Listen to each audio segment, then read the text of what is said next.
Hey gang, welcome back to Let's Level Up. My name is Rick, and with me is Bevan. And today we're going to be talking about Level 99 Games Battlecon. War of Indines. War of Indines. Battlecon stands for Battle Connection, and is another fighting game on the channel. This is designed by a guy named Brad Talton Jr. and is a really, really cool fighting game. It comes with the board mechanics, so it's a hybrid between a card-based fighting game and a board game fighting game. And positioning is everything, I think, when it comes down to this thing. Bevan is our resident Battlecon expert, so I turned it over to him to talk a little bit more about the mechanics of this guy. Battlecon is a great game. I've been playing it a lot. I have not been winning it a lot.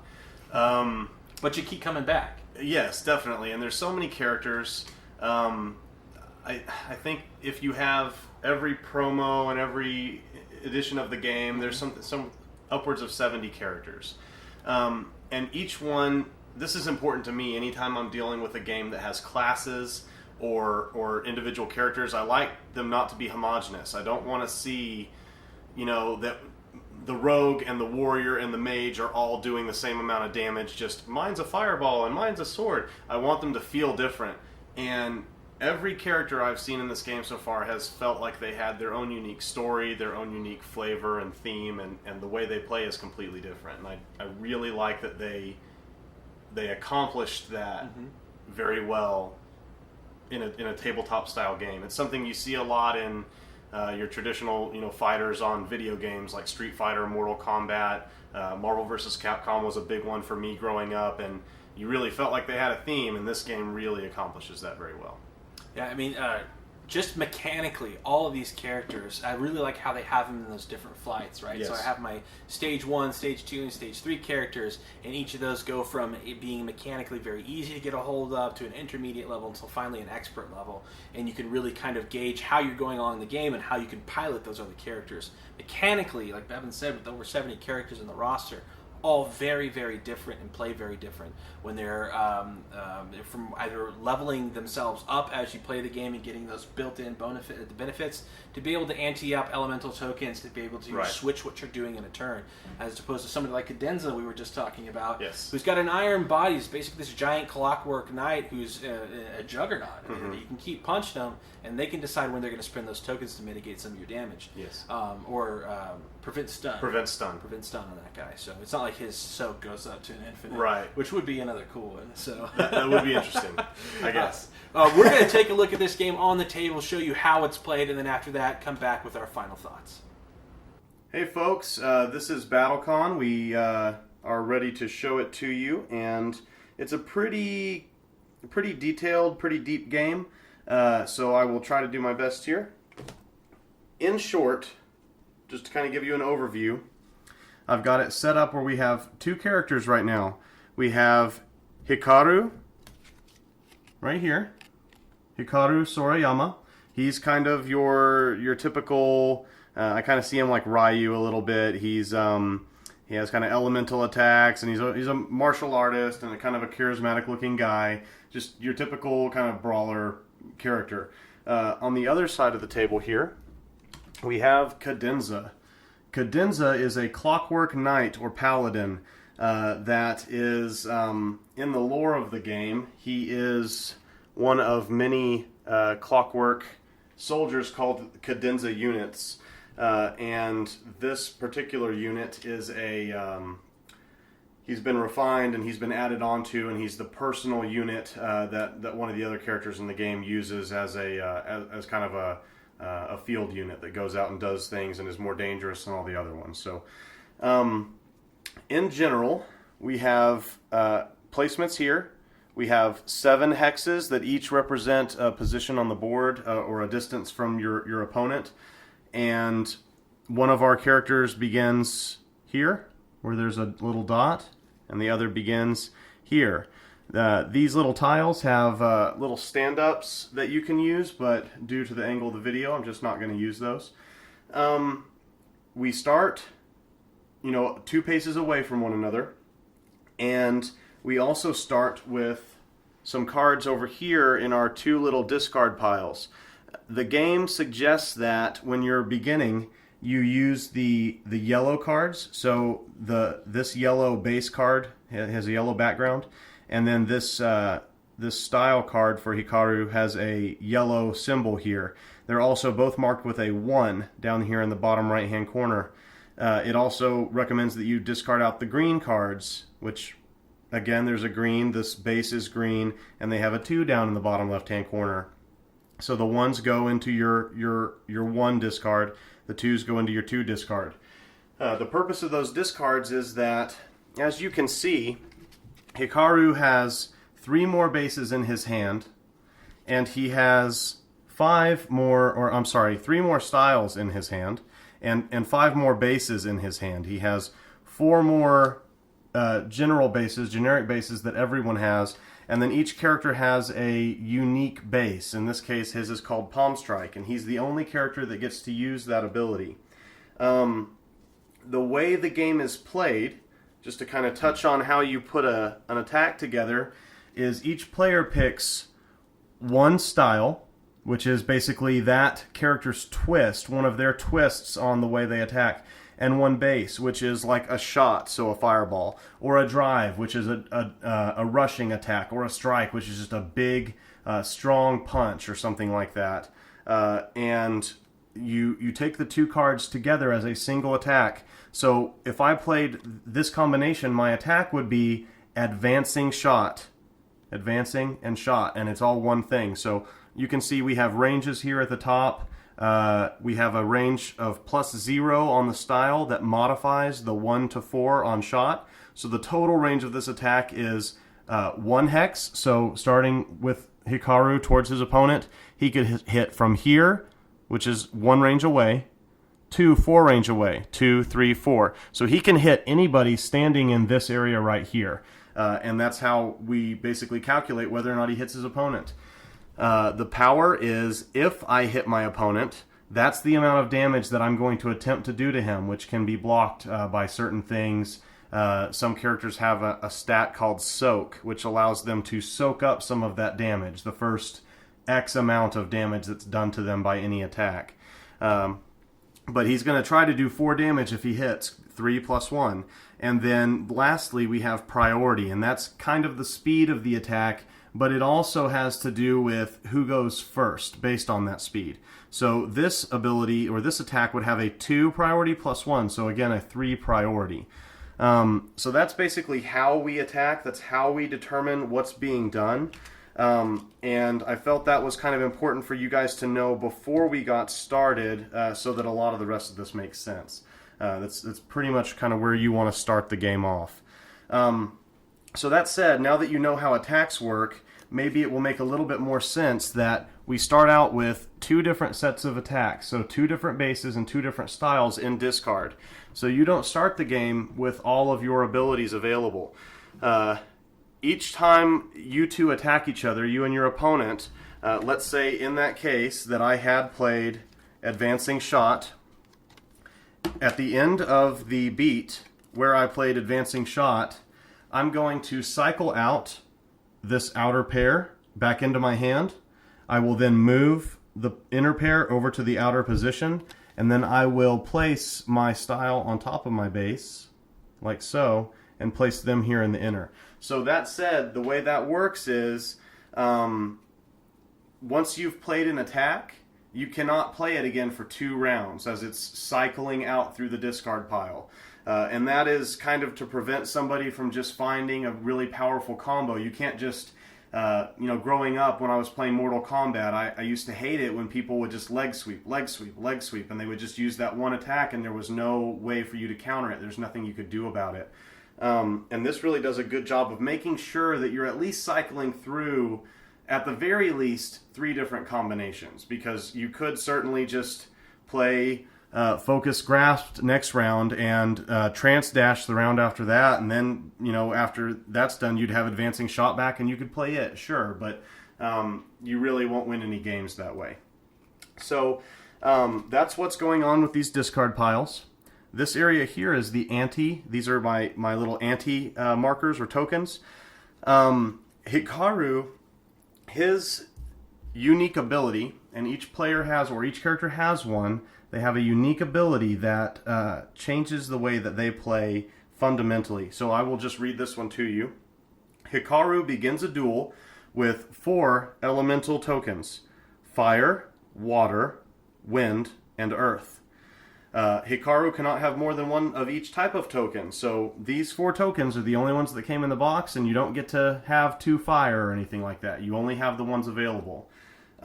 He can ante up to 1 of those tokens each beat, so in other words, each time he makes an attack, or you two try to attack each other, he can choose to spend one of these tokens in order to power up his attack.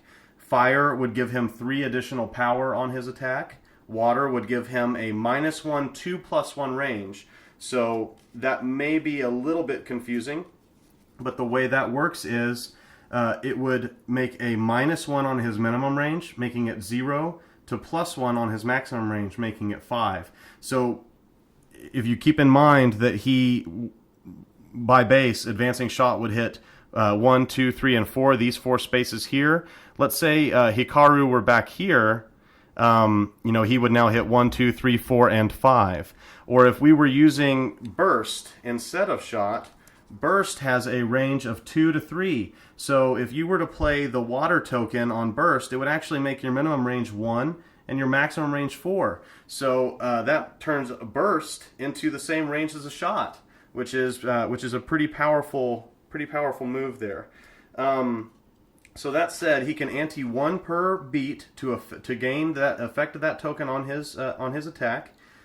His styles and unique base allow him to recover elemental tokens. He cannot recover a token the same turn he antes it. So in other words, here's Palm Strike, his unique base, which was just mentioned in that unique ability card. Whenever he deals damage, if he used Palm Strike as part of his attack, he would regain an elemental token of his choice. So let's say last round I had anteed in this fire token, and I had thrown it there into the ante position, and when it was done, it kind of sat over here around my discard area. I can't use that because it's already been used. However, if I use Palm Strike as part of an attack, and I deal damage with it, I actually take at least 1 point of damage off my opponent with this attack, I can take this token, put it right back over here, and then it's available for use again. So that's kind of interesting. Just again, as many of you may have not played the game, for reference, these tokens, only Hikaru gets these specific tokens. He only gets that specific ability. He's the only person in the game that functions in that way. His style cards are going to be different than everybody else's, but everybody has a range and a power and a priority, and they all have effects that they do at different points of the round. But Hikaru is the only one that can power up his attacks in this way. Likewise, his opponent Cadenza, his unique ability is he has these Iron Body tokens. The Iron Body tokens basically allow him to be an unstoppable machine, and we'll get into that in a moment. Also in our setup area here, over towards the right, we have a finisher card. Each finisher card for each character has an A side and a B side. Hikaru's A side is called Wrath of Elements. His B side is called Four Winds, and they both function completely differently. A finisher card can only be played whenever you have taken enough damage to have only 7 hit points left. Right here you can see that 8 is black, but as soon as we go over to the 7, it's red, showing that you're in the critical range. You are badly damaged, and once you hit that red zone, you can choose to use your finisher. Finishers are much stronger attacks, just like they would be in any other fighting game. It's exactly what you'd expect. It's a hard-hitting attack that possibly has strong effects.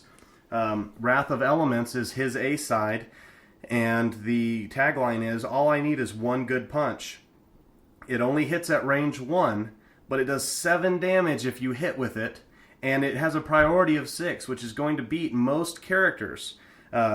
Whenever you play your finisher, you play it by itself. It's not a finisher with a base. You can kind of tell that because this card has a black border that goes all the way around it. I don't know if you noticed earlier, but the style cards have an opening on the right-hand side of the card, and the base cards have an opening on the left-hand side of the card's border, so that those cards can go together. The finisher has a border around it to signify that it is self-contained. You play it by itself. So that's a very powerful card. On reveal, Hikaru immediately discards all elemental tokens in his token pool and applies them to this attack. So not only is it a range 1, power 7, priority 6, but let's say that you somehow managed to do it when you had all 4 of your elemental tokens available to you. This ability would then all of a sudden be a 0 to 2 range, 10 power, 8 priority, which will just about beat anything I've seen short of a dash, which is this card right here, which is a defensive thing that lets you kind of dash past your opponent and avoid attacks. And he'd also have Soak 3. So he would take less damage, do more damage, move faster, hit further, basically make him really awesome. It's a really big attack if you are able to set up for it. Here next to his finisher, we have the unique ability card that just details what his unique ability is in case you need to reference it. And then off to the side here, we have a card. It says Cadenza reference. So if you'll remember, Cadenza is my opponent over here. This is not Hikaru's card. If you can take a look at it, what it has on it is each of the 5 style cards that Cadenza has available to him, and their range, power, and priority values, plus what they do. And then on the back, we have his unique base, and then we also have both versions of his finisher. So we also have down here at the bottom his unique ability listed out. So everything you need to know about Cadenza is on this card as his opponent. I touched on that in another part of the video, that you have access to everything that your opponent is able to play. You don't have to know your opponent, although it certainly helps. All you have to be able to do is read the card and kind of compare it to the bases that you know he has.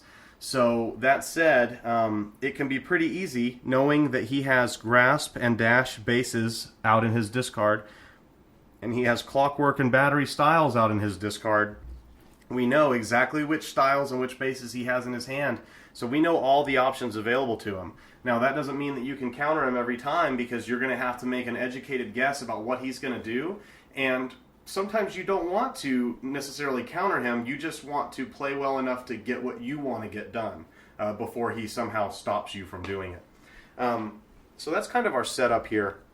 Again, we have discard piles, a health meter, ante tokens, the finisher that I've chosen to use, the unique ability for my character, and my opponent's reference card here. And then he's got all the same stuff in mirror view on the other side. In my hand, I have his remaining, Hikaru's remaining 3 styles, a special action card, which shows us that we can do certain things. We can kind of do a cancel and a pulse. These are advanced maneuvers. And then we also have all his bases are available to us here. Burst, strike, drive, shot, and his unique base palm strike. So that's my hand, and that's what I have available to play. The way the game is played is each player picks 1 style and 1 base and sets them in front of them face down. So to go along with what I had shown you earlier, let's say that I wanted to start off by playing Advancing Shot. What I would do is I would pick those 2 cards out and I would place them on the table. When I picked my attack, I obviously try to see what my opponent had available to him, what he had in his discard pile, where he's at on the board. A 1 to 4 is very likely to hit Cadenza. Because no matter where I am, I can hit 1, 2, 3, 4, or if he moves past me, I can hit either of these 2 squares either without moving. So I'm gonna hit him this round as long as I get to make my attack. So his opponent, Hikaru's opponent, Cadenza, also gets to play, and he's going to play Mechanical Burst. Mechanical Burst is going to be a 2 to 3 range attack. that has a power of 5 and a priority of -1. At the start of the beat, before anybody takes their actions, he's going to back up 1 or 2 spaces, and at the end of beat, he's going to advance up to 3 spaces.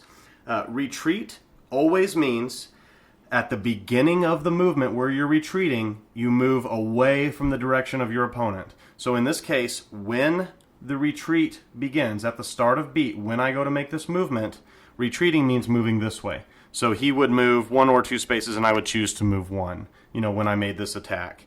And then advancing always means move toward where your opponent is when the advance starts. That's important because we had some questions at one point about, well, what if I move through my opponent and I had planned to advance toward where he was? Do I still move in the direction that would have been advancing toward him at the beginning of the round? No, you do not. You advance toward where your opponent is when you start that movement.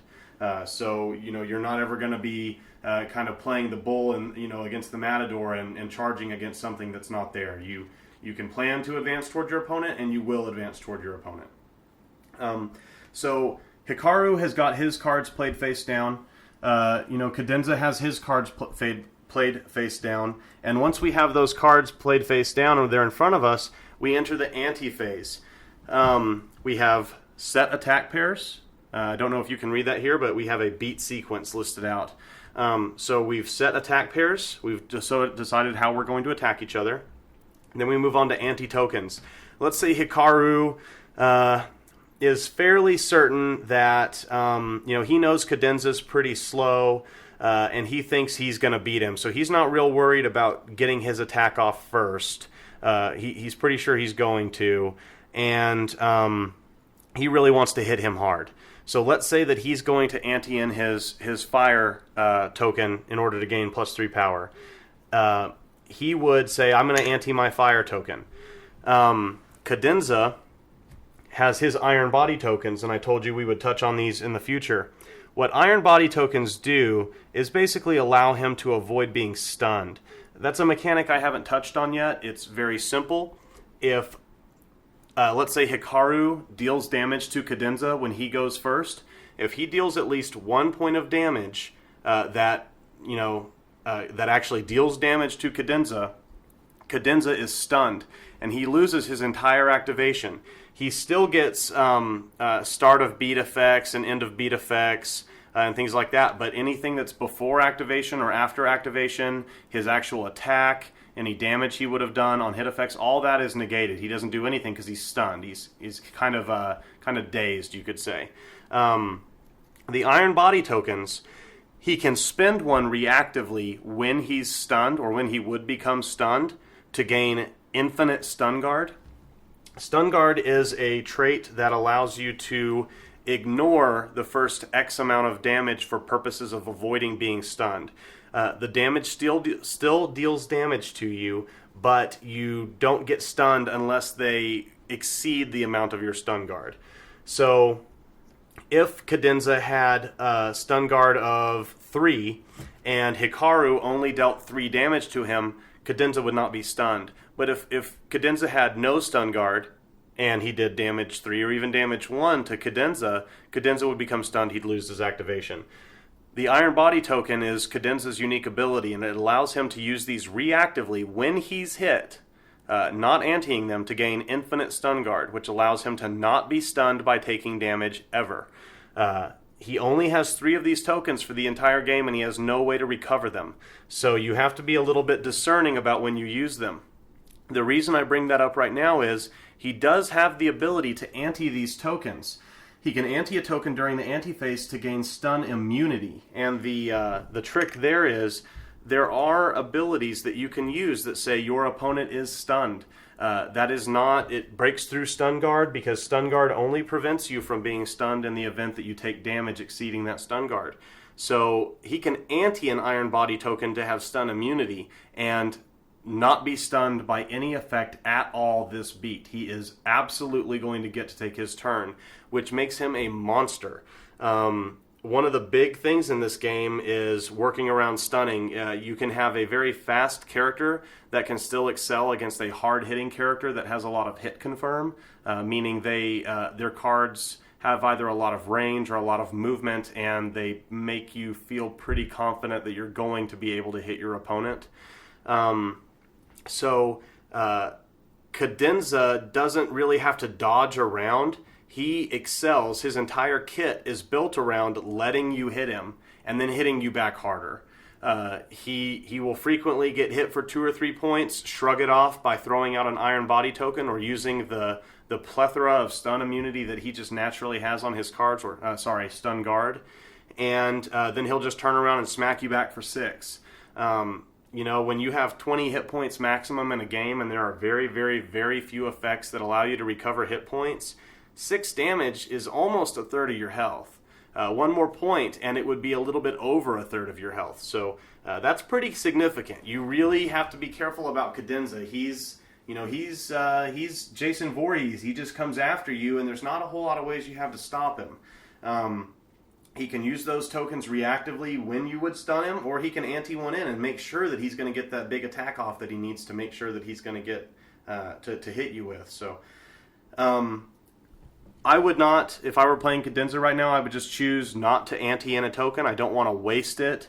In the event that you wouldn't have gone first, or that I could just spend it anyway. If he has taken a look at Hikaru's reference card over here and he feels pretty confident that Hikaru doesn't have an ability that's going to cause him to be stunned other than through taking damage, then he has no reason to ante a token. So the way the ante phase goes, it's not over until each player consecutively chooses not to ante. So Hikaru's player would say, I'm going to ante my fire token.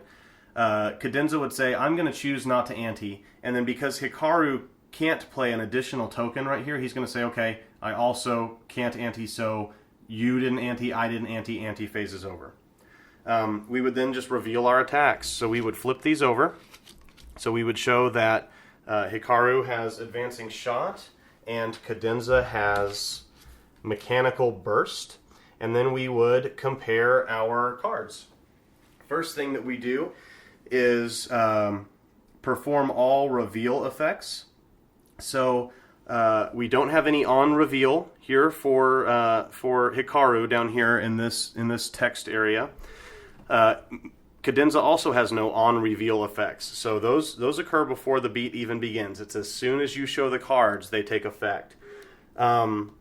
You would then resolve a clash if necessary. So at that point, we would total up our priorities. Cadenza has a priority of -1 total, and Hikaru has a priority of 3 total. So Hikaru goes first. Cadenza has to wait. He's the reactive player, and Hikaru is the active player. That said, this beat sequence shows resolve a clash if necessary. What that means, let's say that Hikaru and Cadenza had both played a priority of 1 total between their style and their base. That is a clash. When a clash occurs, each player will go through their bases, and only their bases, shot, strike, drive, and press are what's remaining for Cadenza here, and they would secretly pick a new base. They'd both set it down in front of them, again, to indicate that they were ready to play, and then they would each reveal the card and look at the new priorities, and that card would just sit on top of burst. And so now he's no longer playing mechanical burst, he's now playing mechanical press. Think of it like this: each character went in with a style. If they were fighters, maybe they both maybe Cadenza went in trying to use karate, and Hikaru went in trying to use a kickboxing style. Well, if they block each other, they're not just going to back away. They're going to keep trying to hit each other, and they're going to keep fighting in the style that they originally tried to engage in. So they're just throwing different hits. They're either trying to strike or do a shot or a grasp, which is like a throw, where you would take your opponent and either push them away or hip toss them past you. So it's kind of interesting when a clash happens. It's almost indicative of a real fight where they come together and maybe they're blocking a couple times and eventually somebody gets a hit in and it can be a big hit and it can stun the opponent and really change the way the game's going. It's very, very exciting when that happens. In this case, there was no clash, so we would perform all start of beat effects. Start of beat effects happen before activations. So even though in this case Cadenza is our reactive player, he's going second, he still has a start of beat effect, and so does Hikaru. We would resolve these active player first, reactive player second. So Hikaru at start of beat advances 1 space. It doesn't say you may advance 1 space, so you must advance 1 space. You don't have a choice. So Hikaru advances 1 space. If you move past an opponent during this movement, this attack has +1 power. We did not move past Cadenza, we only moved closer to Cadenza, so that second part doesn't take effect. Because Cadenza is the reactive player and he has a start of beat, he would then do his, which is retreat 1 or 2 spaces. So already I'd like to point something out. Hikaru is going to hit on a 1 to 4. Moving towards his opponent doesn't hurt anything. He's still in that 1 to 4 range. But Cadenza is only going to hit on a 2 to 3 range, so he's going to hit at 2 and 3. He's going to shoot past Hikaru. But Burst has him retreat 1 or 2 spaces at the beginning of his turn. So what we're going to do is we'll go ahead and just retreat 1. Again, it says retreat 1 or 2, not you may, so you must. Now that we have done start of beat effects, we go on to activations. Activations are active player first, reactive player second. Hikaru will first look at his range. It's 1 to 4. 1, 2, 3, 4. So Cadenza is in his range. That means he is hit. That's as simple as it is. If you are in the range of the attack, you are hit. There are triggers down here under the start of beat area that sometimes say on hit or on damage. On hit is if you score a hit, if you successfully activate, use an attack, and your opponent is in range, you score a hit, and you do any on hit effects.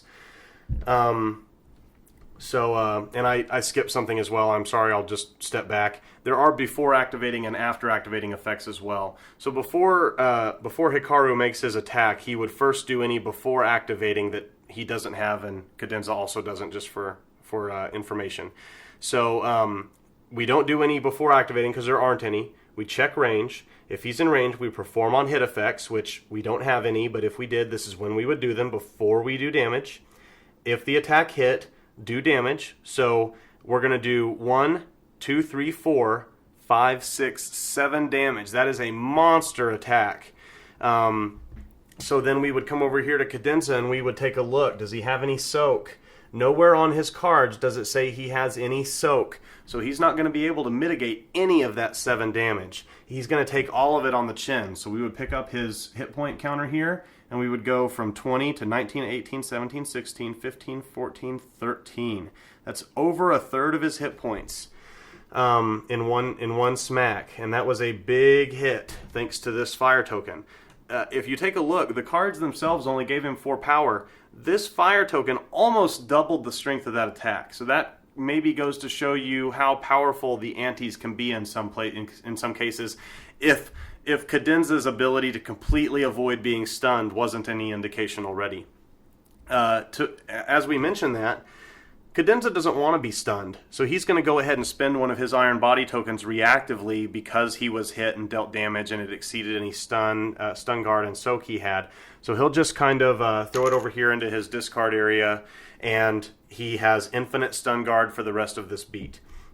So at the end of dealing damage, we would see if he has any after activating effects, and he doesn't.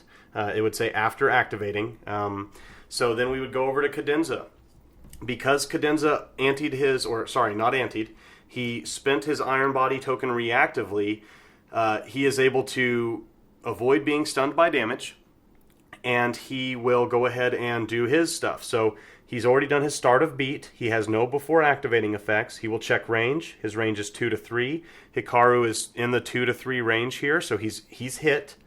Cadenza has no on-hit effects, so nothing happens there. Then he is going to do damage. So 5 damage, down to 15. And then he is going to do any after activating effects, and again, he has none. When the after activating effects are done, you would perform end of beat effects. So Hikaru has no end of beat effect. He has a start of beat, but that's it. and cadenza has one end of beat, advance up to 3 spaces. So let's say cadenza wants to be up close and personal in melee range. He's going to go ahead and advance 1. He can advance up to 3. So he gets his choice of 1, 2, or 3. Again, it doesn't say you may advance, so you must. This fire token, having been spent, kind of goes over here to the discard area. And then we would come through here, cycle these cards back out into the hand, move these over into the outer discard pile, and then the attack pair that we just played goes into the inner discard pile and is out of circulation for 2 more beats. We do the same over here. These cards come out into cadenza's hand. These cards come over. And these cards stack up and go into the discard 1 pile, the inner discard. That is basically how you play Battlecon. As I mentioned earlier, cadenza hits really hard. That wasn't even one of his hardest hitting attacks, and he did 5 damage. The only reason that Hikaru was able to overcome that amount of damage was because of his ante, his fire token ante. So that kind of is a really good representation of just how powerful the fighter's unique abilities are. If they didn't have those unique abilities, it would just kind of be 2 people punching at each other and attacking. And sure, that would be fun, but this really gives a lot of flavor and theme to the characters and makes each one feel unique, makes each one feel like you're really playing a character like you would maybe in a fighting game on a console, where, you know, when you're playing Ryu, you really know that, or you're playing against him, you really know what you've got to watch out for, because he's going to attack you in certain ways that maybe other characters aren't in the instance of Street Fighter, for example. That's the entire game. Once you get past that, the only thing is learning characters and watching the game progress. As I said near the beginning of the video, there are quite a few variants where different things can be included in the game to make it more interesting or more difficult or more advanced. There are little cards here that are arenas. There's, you know, a small number of them there, and you can play with arenas if you choose to, and that would kind of change each match, where each arena has different effects that it applies to the fighters in that match. There's a special action card that can be used if you choose to, that once per game you can use the special action card to either use your finisher, use a cancel, which would, before reveal effects, before anything takes place, whenever you reveal your cards, if you played a cancel, your opponent's revealed attack pair would have to go in discard pile 1, and both players select new attack pairs. So what a cancel does is it takes you from having 15 possible plays between 5 bases and 3 styles down to 12 possible plays, if I am doing math right. Actually, I'm sorry, it would actually take you down to 8 possible plays, because you'd only have 4 bases and 2 styles in your hand once that happened, because you've got 1 in discard pile 2, 1 set, and 2 pairs here in discard pile 1. So you can see that almost halves the your ability to play. It halves the amount of things that you can do, and that's gonna, you know, kind of make it a lot harder for your opponent to play for the next 2 beats. There's different things you can do. Pulse allows you to rearrange the board when you use it, and then everybody selects new attacks. So if you're a ranged character and you really need to move away, you can use Pulse to do that. And then, of course, Finisher lets you use your Finisher. The game's very fun. I find it to be extremely strategic, extremely tactical, and overall extremely fun. I really love this game. I don't think I'm ever going to get tired of it. We'll see you guys in the after play section of the video. Thanks. Well, that's it for Battlecon. I really like this game. I will say this, before we get into Battlecon especially, everything that I've seen from Level 99 Games has been awesome. Mm-hmm. Level 99 Games works very closely with one of my favorite game companies, if not my favorite game company, Arcane Wonders, and they've partnered on some of the artwork here. or not in this particular game, but some of the artwork going from Mage Wars and some of their other product lines within Level 99. And that was my first introduction to that organization. From Pixel Tactics to this to Noir, I mean, there's so many just awesome games they have under their umbrella. So if you haven't yet found a game, or rather if you haven't been introduced to Level 99 games, take a look at their website because they have a lot of different types of games, all of which I've played have been awesome. And the really great thing to me about Level 99 is I started with Pixel Tactics. The characters in Pixel Tactics are in the world of Indines. So a lot of the same characters you're going to see in Battlecon are the same characters you see in Pixel Tactics. They're the same characters you see in 7-Card Slugfest. Not all of Level 99's games are in this world, but world building is important to me, and I like that no matter which game I'm playing, I feel like I'm seeing my same familiar faces. Yeah, and you get a connection to those characters, right? It's like kind of like a TV show. It's season 1, you're just kind of feeling them out. That's the first game you play. But by season 3 or season 5, you really got an attachment to some of these guys. So that just goes to show you when they eventually kill off a lot of these people. Don't do that. You're going to be really upset. No. I don't want it. I don't want it. So what I really like, let's talk components for a second. Okay. Everything Level 99 does is top-notch quality. Yes. Absolutely everything that I've seen, from the Pocket Edition of Noir all the way up to War of Indines and some of some of their bigger box games are really, really good quality. Artwork is phenomenal. The components that they put this art on are phenomenal. There's nothing too flimsy. Everything feels really, really good, and I love that about them. I agree. In fact, this specific box, War of Indines, is actually a remastered version. And from my understanding, originally, one of the main reasons that they remastered this game was to make all the art. You mentioned the art. It's all done by one person, and it's really great. The art carries through the entire series, and now with this new remastered version of War of Indines, the art is reflected. It's all done by one artist instead of the original War had multiple artists working on it, so different art styles. And I don't typically think different art styles is a bad thing. The consistency is nice. It does feel like one person did all this, but there is something to say. Like if you're looking at Magic the Gathering, they got a ton of artists working on the cards. Some of the cards are really, really, really good. Some of them, meh. But when you've got a really, really good artist doing all of your work, you're going to know that the product is top notch. Definitely. Which definitely. And it was a big draw for me. Yeah. I like art and I like theme, and just seeing the characters was a draw for me to get into the game. So just mechanically, let's talk about the game for a second, because there's a lot mechanically that this game really shines in. I love the board, and I love the way that your positioning means so much. Definitely. Being able to throw an attack or throw in a counter or try to gauge what your opponent is going to do, and then position yourself out of range to stay out of harm's way, or close that distance and try to sync up that last hit that you need, offers a lot of opportunities where you can be very strategic. Another big mechanics, we talked about all of the different characters in this game. There's so many, just in this box, there's so many really cool characters that do a multitude of different things. So chances are if you have a bad game with one character, you're going to want to pick up a different one to see if that playstyle fits a little closer with what you're wanting to do. With me, I played my first character, and I wanted to check out the other ones. I think after we played that first game, I said, I typically would never play a character like this. Right. So, Bevan asked me, who do you want to play? I just said, just give me a random one. It was a mistake. I lost badly. Not really. I think you were very close to winning. Yeah. He played... also cheated a bit. He played Magdalena, and her mechanic, as he mentioned at the beginning of the video, is a level up mechanic. So as the game progresses, she gets stronger and stronger until she's just kind of overpowering you. And I led from the beginning, but there at the end, it was actually kind of close, if I remember correctly. Yeah, I think I had it down to that one turn where you dodged out of my attack and you got out of the way. So, I mean, even that, it was a really fun game, but it got me wanting to play the other characters.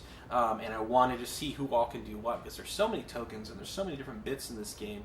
It really is. There's a ton of value here. And what I really like about it is it plays very quickly. Yeah, it's really not bad. I think the first game I played, took a little while, but really most of the time spent per match comes down to you deciding what you want to do. The actual playthrough of the beat is very quick, and if you know your character and your opponent knows their character, you could be done in 15 minutes or 20 minutes. I mean, it's really not a long game. It's mostly trying to figure out what your opponent's going to do.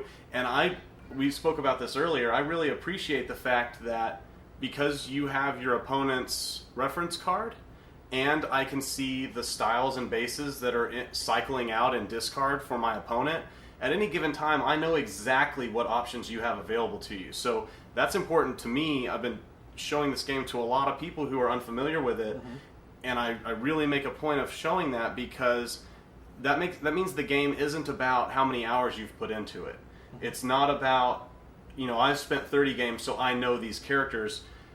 Certainly I have an advantage because of that, right? But a new player with enough time can see exactly the same things that a veteran player can see. Yeah. It's just maybe the veteran player has a little bit more understanding of what that means to the game. Yeah. There's a small element of luck in the game, in it that I could do something inadvertently and really mess up what Bevan is planning on doing. But for the most part, this game is going to be one of those games where strategic players are really going to get a good bang for their buck. You're going to be able to basically dictate what you want and not have to worry about a draw of a card or a roll of a die really having a big effect on the outcome of what you're trying to do. So if you're not a fan of those high luck-based games, Battlecon is going to be a great game for you to check out. If you're a big fan of fighting games, I think Battlecon is a must-have on your shelf. And if you're a fan of level 99 games, chances are you already have this on your shelf. Because it's really good. They do have I believe a computer version of this coming on. I don't know if it's going to be for all. I don't know if it's going to reach out to tablets or anything like that right now, but I do know it's online. It's called Battlecon Online, and it looks like it's going to be really cool as well. So I'm really enjoying my time here with this one. Do you have anything else you want to say about it? Play the game. It's great. Play the game. Every time anybody comes to my house now that I own the game and says, "What do you want to play?" and I'm like, "Well, I want to play Battlecon. If you want to play something else, we'll play something else. But if you're going to ask me, I want to have at least one match of Battlecon under my belt tonight." All right, guys, that's going to be it for Battlecon. So thank you so much for watching this. Please give us a thumbs up, subscribe to the channel if you haven't already. Tell all your friends, and comment in the description of this video or in the comment box of this video, and let us know what games you'd like to see us review next. Until next time, on behalf of Bevan and myself, thank you again so much for watching, and game on.